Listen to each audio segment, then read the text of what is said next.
Well, y'all, yesterday was move day. We only moved about 200 miles, but when we got to our destination, we found something that was not good. Our underbelly came loose. It's falling off, y'all. Hello and welcome back. If it's your first time here, I'm Scott. And I'm Ellison. And we're Jarhead and Ginger's Journey. We're full-time RVers. We do destination videos, tips and tricks, and all things RV. If that sounds like something you'd like, go ahead and hit the subscribe button and come along on our journeys. Well, this is what she's talking about, guys. As you can see right behind me, all the white stuff is the insulation. The underbelly has come loose for about 3 or 4 of the screws and is hanging now. Luckily, we didn't lose any of the insulation.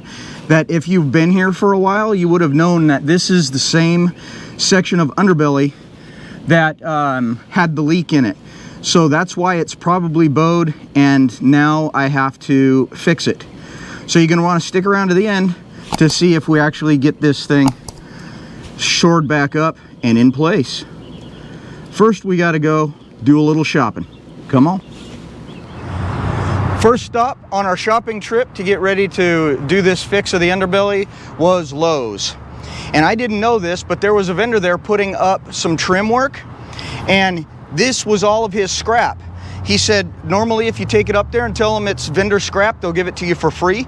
So I actually got these for free. I bought screws to put these together, and I also bought 3 pieces of angled aluminum. So my thought process behind this, and you guys can tell me in the comments down below if I'm doing something all the way dumb, but my idea was to take this, 2 of these, and put them like this, screw this together as a cross member in between. I'm going to put this underneath the underbelly part that's sagging and jack it up to get it up into place, so then it'll be much easier to get this angle iron on. So far, with my discount, with my military discount here at Lowe's, I'm in this for about $60. I still have to go buy a jack. That's my next stop. Our second stop on the shopping trip for this fix was right here at Harbor Freight Tools. I went in and picked up a jack. They had an 8-ton bottle jack on sale for around $30. So now I'm about $90 into this fix so far. And that's it for shopping. Let's get back to the RV and see if we can get this thing fixed up. Well, Scott is inside the QT, and he's gonna come out and not be so happy because it is starting to rain. Hopefully it will just be a few drops of rain because our underbelly is exposed and we do not want that insulation getting wet. Come on, weather, just hold out for us so we can get this done. I brought you guys down here with me into the shade because, man, it's a hot day out, guys. I know you saw Allison showing you a little bit of rain, but so far the rain has stayed away, and right now anyway the sun is shining and it is hot outside today. But the first step in our process is going to be, I'm going to go ahead and build that that little frame so I can get it under there and get that underbelly lifted up. So that's going to be real simple. I'm just going to take these 3 pieces of scrap and screw them together.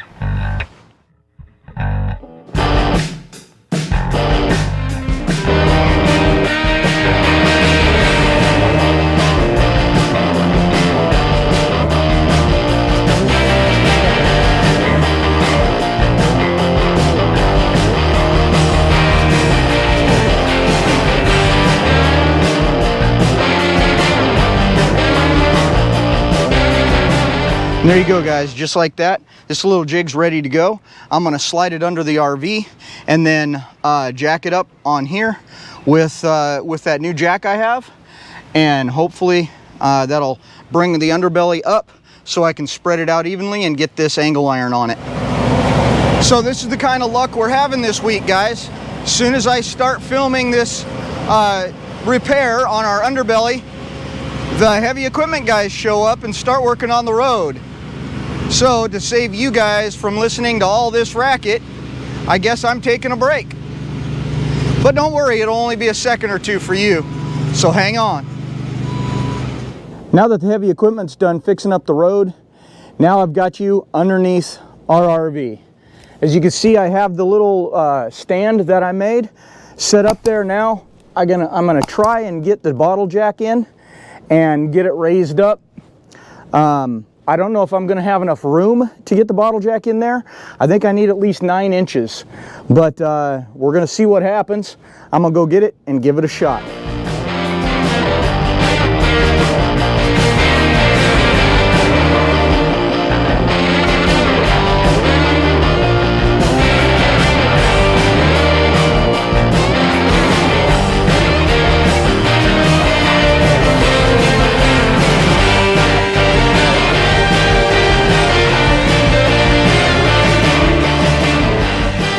Well, this is what we ended up with.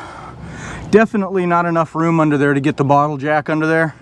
So what I did was I took a piece of firewood and propped it up on this side to lift the underbelly up a little bit more. And then down on that side, I used the handle for the jack because I got a little more play down there and lifted up that side of the little brace that I made. And it closed the gap a little bit, or pretty well, all the way across the board here. So next I'm gonna have to go and get my drill and take some of the bolts that are holding this thing in place, take them out, and get this black plastic stuff back up under this aluminum framing, and then we'll secure it all back down with the aluminum angle iron we bought at Lowe's. So it looks like I'm going to need to remove about 3 of these bolts, starting with this one here, because you can tell it's pulled away from that one there, and then coming along over to this one, and then there's one more right down there that I need to remove.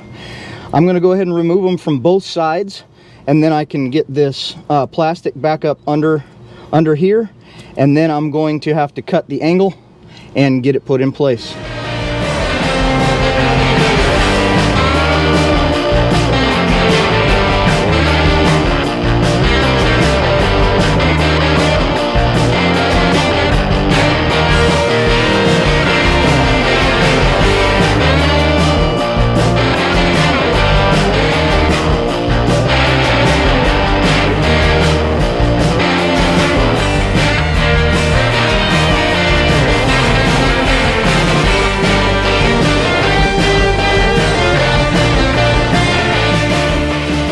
Well, I hope you guys were able to see that, but now I'm going to spin you around and show you kind of what I have so far, and then we'll go to the other side.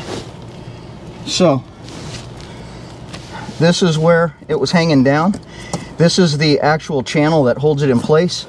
So now I have it to where the underbelly, the plastic underbelly that everybody knows, is up under the bracing, and it's no longer bowed down so you can see all of the insulation and everything. So I'm going to go ahead onto the other side and take out the same 3 screws, and that's probably where we'll put all 3 of our pieces of angle. So next time I see you, we'll be talking about the angle iron.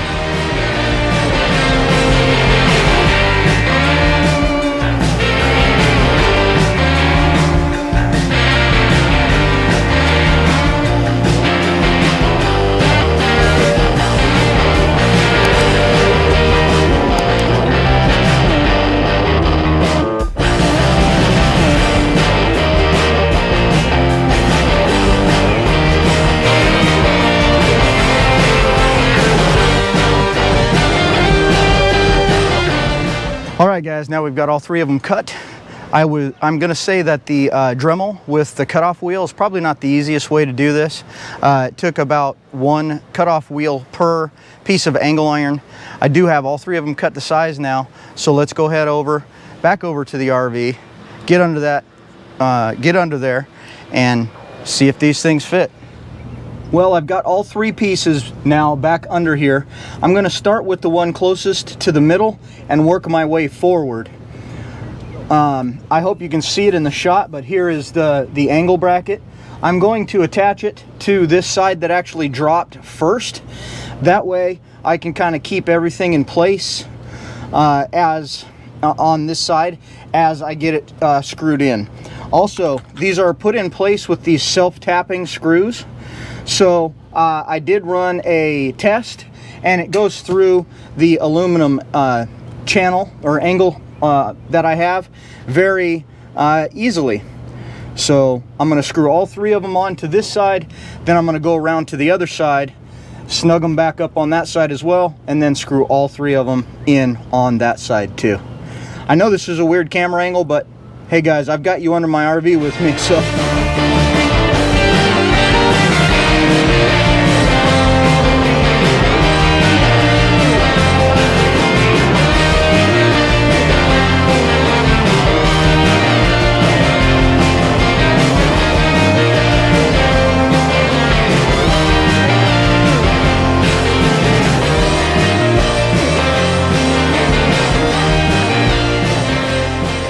Well, that's all 3 of them on this side. I'm gonna pan down here in a second on the where the underbelly was sagging and let you know what it looks like so far on this side. It's still sagging in the middle, but that's just because, hopefully, because I don't have it attached to the other side yet. So far I think it's looking pretty good. Let's take a look. There you go. This is the side, remember, where you could see all the insulation sticking out from underneath. So I don't know if you can see or not, but back there by where the wood is, kind of in the middle, there's still got a bit of a sag in it. But like I said, that's just because I don't have it secured on that side. So I'm going to go over to the other side, do the same thing, and then I'll show y'all, hopefully, the finished product. I hope you can see this, guys. All 3 of them there are installed. The one towards the middle, the furthest towards the middle, is pretty straight. The other 2 are still bowed pretty bad. I don't know if this is going to work. If you have a better suggestion for me, let me know. There was no cross member in there at all, so all I have is 2 screws on each, 1 on each side. I guess we'll give you an update if we find out anything else. Just wanted to jump on here for a second and give y'all a little bit of an update. We did have a moving day since I fixed the underbelly here. So we moved about 200 miles up to Lake Whitney 1,000 Trails, and so far so good. No problems at all with the 3 pieces of angle iron I put on there. They're all still in place and holding well. I do think that as soon as I get to a little bit cooler climate, I will go ahead and put some more of those self-tapping screws in. There are plenty more holes in there. They probably put one in every 3rd hole when they did this at the factory. So just the extra bit of screws holding in through the plastic underneath there will be a big help. I also had somebody come and look because I was afraid that my black tank may be sagging too far down. That's what was making the sag in the channel during the video. But we took it, they actually took the underbelly all the way down and looked around at everything. Everything was in place, nothing was bent or broken. So apparently my black tank is supposed to sit down a little bit below the level of the plastic Corioplast for the underbelly. See you next time on Jarhead and Ginger's Journeys. Thanks.